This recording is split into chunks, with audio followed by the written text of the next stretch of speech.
সামান্য ঝগড়ায় স্বামী রেগে বলল, কি পারো তুমি? কোন কাজটা হয় তোমার দ্বারা? স্ত্রী চুপচাপ, মুখে একটা কথা নেই, শান্ত সৃষ্ট। স্বামী আরও কিছুক্ষণ কথা শোনালো। স্ত্রীর মুখ এখনও বিষণ্ণ। স্বামী বিকৃত চিৎকার, কিছু বললে চুপ করে থাকো কেন? কথার জবাব দাও। স্ত্রী মুচকি হেসে বলল, এখন রেগে আছো, কথা বললে ঝগড়া আরও বাড়বে। একটু পর রাগ কমলে নিজেই এসে ভাব জমাবে। স্ত্রীর কথায় কথায় স্বামীর মুখ পেঁচার মতো বিকৃত হয়ে গেল। খানিকক্ষণ যেতে স্বামীর রাগ গলে জল হয়ে গেল। স্ত্রীর আঁচলে নখ পেঁচাতে পেঁচাতে বলল, তুমি আমার সাথে তর্ক কেন করো না? মাকে দেখেছি, বাবা রেগে গেলে মা চুপ থাকতো, তাই বলে এতটা চুপ থাকবে? একটু তর্ক তো করতেই পারো। হৃদয় জয়ী আমি, তর্ক জয়ী হয়ে কি করব?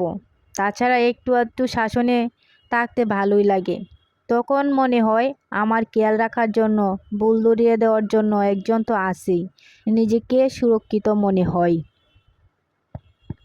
স্বামী রাগ করলে, বকা দিলে তর্ক করবেন না, একটু ধৈর্য ধরুন, চুপচাপ থাকুন, জয় আপনারই হবে ইনশাল্লাহ।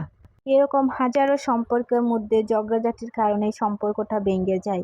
আমাদের এই সমাজে হাজারো নারী আছে যে কিনা স্বামীর একটা বকা শুনলেই সে স্বামীর সাথে সাথে তর্কে জুড়ে যায়। তখন কিন্তু তাদের মধ্যে বিচ্ছেদও হয়ে যায়, এমন ঘটনাও ঘটে থাকে। তাই প্রত্যেকটা আপুকে বলবো, যখন আপনার স্বামী রেগে যাবে তখন আপনি ঠিক চুপ থাকবেন। তখন যদি চুপ থাকেন তাহলে আপনাদের মাঝে আরও ভালোবাসা বেড়ে যাবে, কিন্তু কমবে না।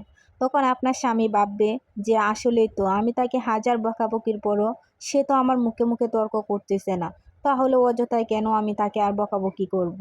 এরকম করে যদি আপনারা চুপ থাকেন তাহলে প্রতিটা সংসারে আমি আশা করি যে এরকম কোনো ঘটনা ঘটবে না, যেটা আমাদের সমাজে প্রায়ই ঘটে যাচ্ছে এখন, যে শুধু বিচ্ছেদ আর বিচ্ছেদ, চারিদিকে বিচ্ছেদের গন্ধ, এটা ছাড়া তো আর কিছুই নেই।